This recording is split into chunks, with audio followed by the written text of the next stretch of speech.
on to the Saints versus Tom Brady.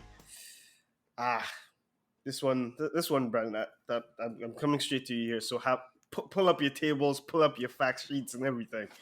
Because Tom Brady was shut out for the first time in 15 years. Like, it's crazy. Not a field goal, not a touchdown, not a single point on the board.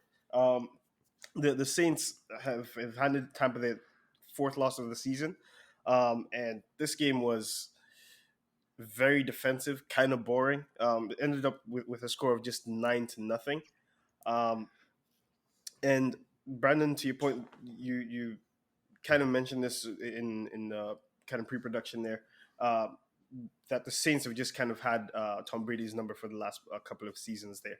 So coming to you here as the Tom Brady expert, as my defensive know-it-all guy, what have the Saints been doing to who everyone considers the GOAT in Tom Brady to kind of take him out of games and reduce his impact on those games?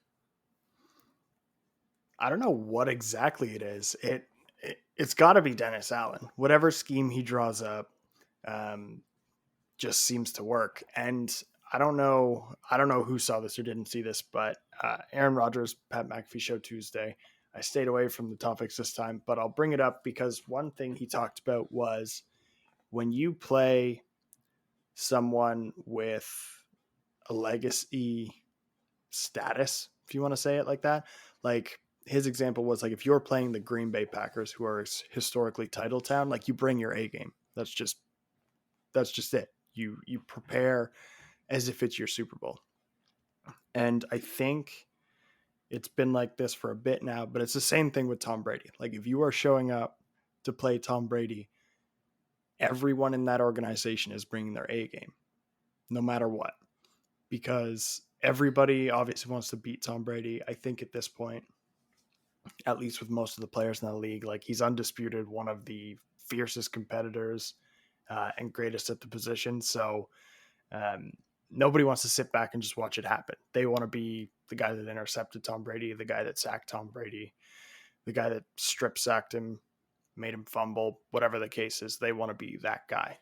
So I think you get a little bit of that in the Saints defense, which is already really good, and Dennis Allen throwing some mastermind schemes in there, and you've got yourself a game plan.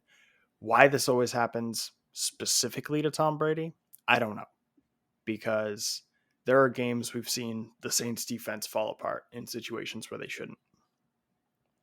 So I'm not entirely sure why, whenever Tom Brady is near the Saints, either he shuts down or the defense turns up. But up until he played for the Bucks, they were pretty even in the record. He was like 2-3 or 3-2 against the Saints. Like it wasn't as crazy as it is now. But in the last 4 regular season games, it's just been atrocious. Aside from the game earlier this season when it was 36-27, they still lost, but he threw 4 TDs. But speaking of tables, you guys saw my table. It's a breakdown of the last 2 years since Tom Brady joined the Bucks, his games versus the Saints, and his games versus all other teams. And if you take a look at any of the stats, it's ridiculous. Versus Tom Brady versus any other team in the last 2 years is averaging 300 yards a game. When he plays the Saints, he averages 260. That's half the field. The TDs are down by 1. It goes down from 2.7 to 1.5. The one that's crazy is the interceptions. So if you average out Tom's interceptions, you get 0.6. That's every other game this season. And it's an average of 2 when he plays the Saints. He's averaging throwing 2 interceptions, which is crazy high.